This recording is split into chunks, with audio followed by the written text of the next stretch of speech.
Masturbation challenge എന്ന ഒരു പ്രക്രിയ അല്ലെങ്കിൽ ഒരു പദ്ധതി ഇപ്പോൾ ഇൻ്റർനെറ്റ് വഴിക്കും മറ്റും വ്യാപകമായി പ്രചരിക്കുന്നുണ്ട്. അതായത് മാസ്റ്റർബേഷൻ നിർത്തുവാൻ വേണ്ടിയിട്ടുള്ള എന്തോ ചികിത്സാ സമ്പ്രദായമാണ്.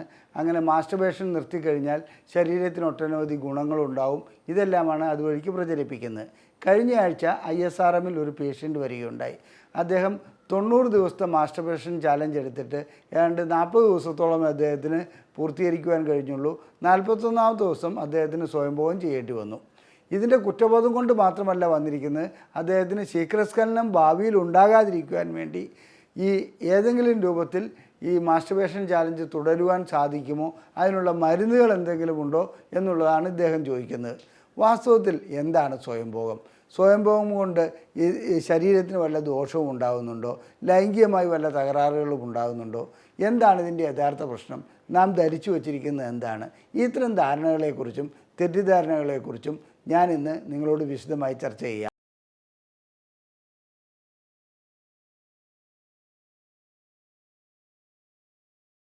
ഞാൻ ഡോക്ടർ അജയൻ വർഗീസ്, കുന്നമംഗലം പന്തിരിപ്പാടത്തുള്ള institute of sexual and reproductive medicine എന്ന സ്ഥാപനത്തിൻ്റെ ഡയറക്ടറാണ്. International association of sexual medicine practitioners modern medicine എന്ന അസോസിയേഷൻ്റെ അഖിലേന്ത്യാ ചെയർമാനുമാണ്. സ്വയംഭോഗം ഒരു സ്വാഭാവിക പ്രക്രിയ മാത്രമാണ്. അതല്ലാതെ അതൊരു പാപമോ അല്ലെങ്കിൽ കുറ്റമോ അല്ലെങ്കിൽ ശിക്ഷ അർഹിക്കുന്ന ഒന്നോ അല്ല. എന്നാൽ നമ്മുടെ കാലാകാലമായുള്ള ധാരണകളിൽ സ്വയംഭോഗം ചെയ്യുകയാണെങ്കിൽ ആരോഗ്യത്തിന് തകരാറുണ്ടാകുമെന്നും അതുപോലെ തന്നെ ഇതുകൊണ്ട് മറ്റ് ദോഷഫലങ്ങൾ ഉണ്ടാകുമെന്നൊക്കെയാണ് ധരിച്ചു വച്ചിരിക്കുന്നത്. ഇത് കാലാകാലമായി നാം ഇങ്ങനെ തലമുറ കൈമാറി കൊണ്ടുവരുന്നുവെന്ന് മാത്രം. ഏറ്റവും പ്രധാനപ്പെട്ട കാര്യം, സ്വയംഭോഗം ചെയ്യുകയാണെങ്കിൽ ലൈംഗിക ശേഷി കുറയും, അതുപോലെ തന്നെ ശീഘ്രസ്ഖലനം ഉണ്ടാകും, ഒരു ഭാര്യയെ തൃപ്തിപ്പെടുത്താൻ കഴിയില്ല എന്നൊക്കെയുള്ള ധാരണകളാണ്. ഒരടിസ്ഥാനവുമില്ലാത്ത വസ്തുതയാണ് ഈ സ്വയംഭോഗത്തെക്കുറിച്ച് അങ്ങനെയുള്ളത്. അതുകൂടാതെ മറ്റൊന്ന് എന്താണെന്ന് വെച്ചാൽ മുടി നരയ്ക്കും, അതുപോലെ തന്നെ ഇത് വരും, മാനസികമായ തകരാറുകൾ വരും. ഓരോ തുള്ളി ശുക്ലം നഷ്ടപ്പെടുമ്പോഴും ശരീരം ക്ഷീണിച്ച് മറ്റ് അവയവങ്ങൾക്ക് തകരാറുണ്ടാകും. ഇത്തരം ധാരണകളാണ്. സത്യം പറയട്ടെ, സ്വയംഭോഗം കൊണ്ട് ശരീരത്തിന് ഗുണമല്ലാതെ ദോഷമൊന്നും ഉണ്ടാകുകയില്ല. സ്വയംഭോഗം ചെയ്യുമ്പോൾ എന്താണ് സംഭവിക്കുന്നത്? സാധാരണഗതിയിൽ ലൈംഗിക ബന്ധത്തിൽ ഏർപ്പെടുമ്പോഴുണ്ടാകുന്നത് പോലെ തന്നെ എൻഡോർഫിൻ എന്ന ഒരു കെമിക്കൽ ബ്രെയിനിൽ നിന്നും പുറപ്പെടുന്നുണ്ട്.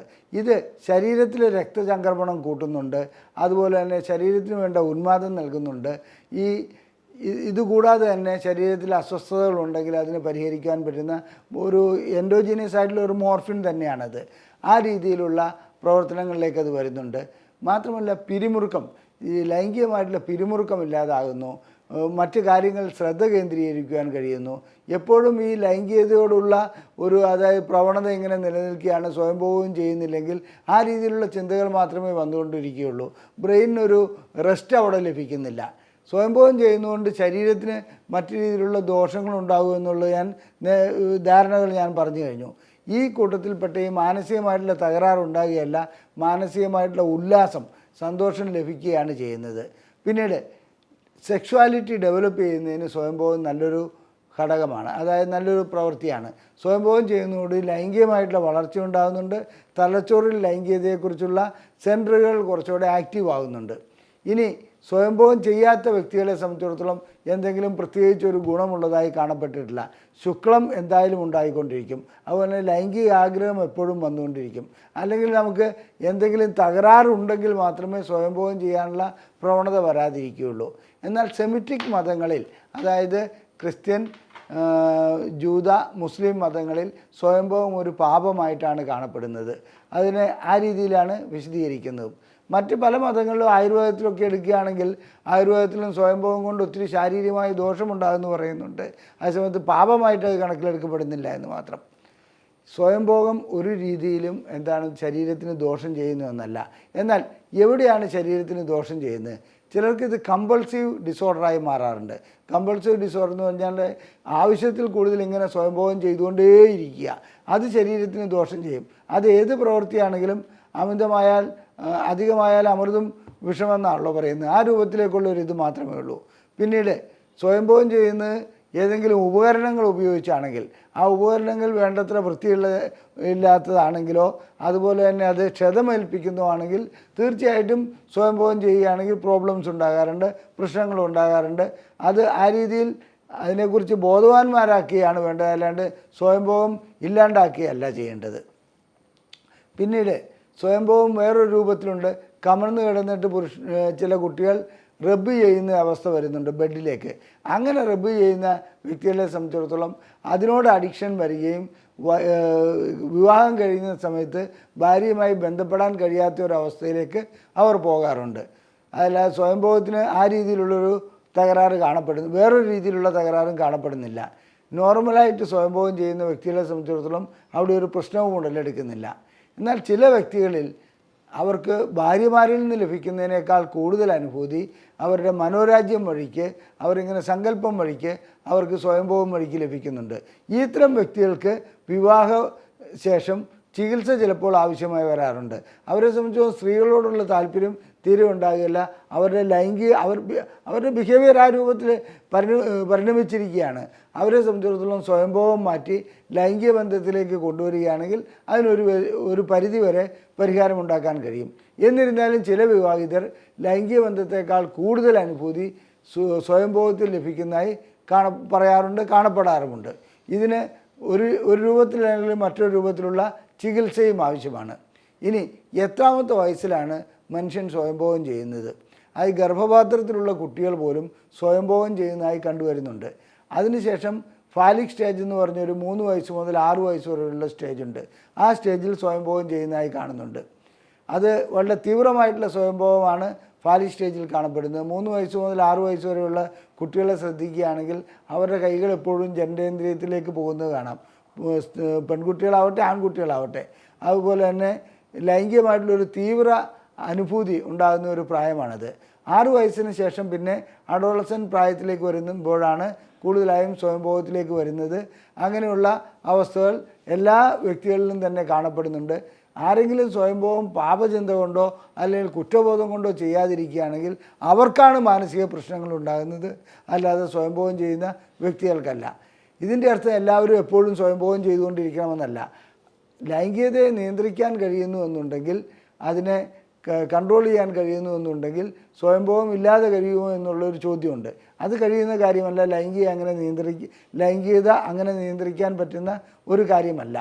പിന്നെ സ്വയംഭോഗം കൊണ്ട് ലഭിക്കുന്ന മറ്റൊരു ഗുണം എന്താണെന്ന് വെച്ചാൽ ഈ സെക്ഷൽ ക്രിമിനൽ ടെൻഡൻസി കുറേയധികം കുറയുന്നുണ്ട്. അതായത് റേപ്പ്, മറ്റ് ഒളിഞ്ഞു നോട്ടം, ഇങ്ങനെയൊക്കെയുള്ള കാര്യങ്ങളൊക്കെ ഒരു പരിധി വരെ സ്വയംഭോഗം ചെയ്യുന്നതുകൊണ്ട് നിയന്ത്രിക്കാൻ കഴിയുന്നുണ്ട്.